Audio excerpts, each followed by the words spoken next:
Deuteronomy 1:14 through 18. And you replied to me, this is referring to God speaking to him, I believe. What have you spoken as good for us to do? It may refer to the people. Let's see. You speak.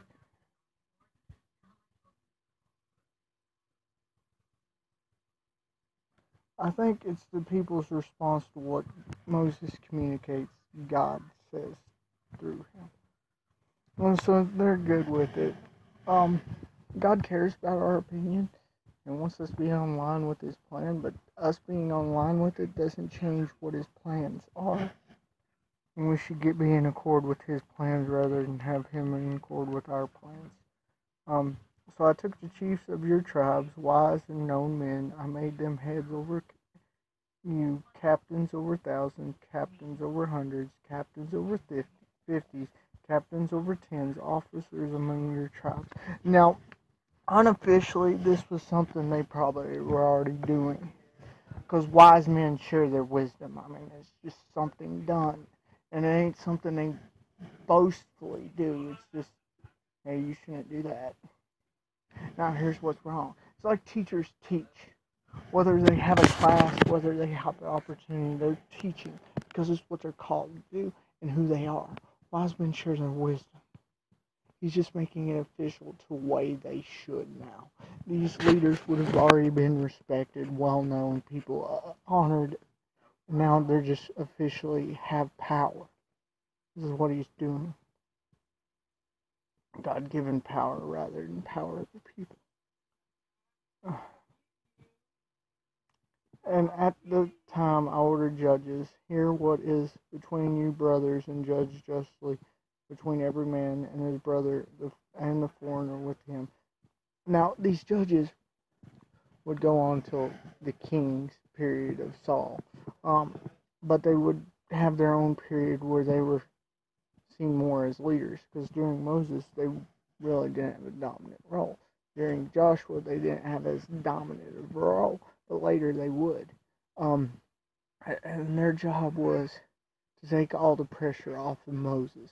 One man wasn't meant to do it all. Not one earthly man. One man is, and his name is Jesus. But he hadn't come to the earth yet. And Jesus will be the judge of everything. And he's a righteous judge. You shall not know favoritism to the people in judgment. It's saying they shouldn't be able to be bribed. This wouldn't be the case. Would be why judges would end. If Samuel did this. The Samuel's sons did this. Samuel's sons served as priests and were very corrupt in their way, and some of the judges were very corrupt in their ways, and kings would later be corrupt in their ways. Jesus is a righteous judge, though. But you shall hear the small as well as the great. You shall not be sacred of the face of the man, but the judgment is God's. So he's saying, do not just take any matter that comes before you and favor it in the way that God would, based off his words. They had regulations at this point. They were to judge whether it was inside them regulations.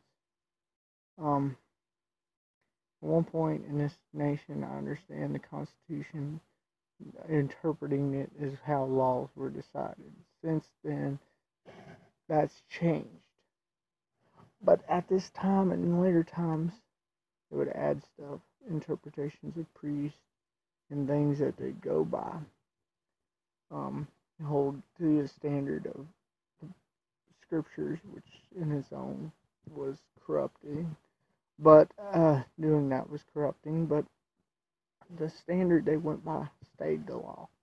They added to it and tried to change it and do things, but the standard was always meant to be the law. And the standard Jesus is going to judge is by the law. Those without grace fall.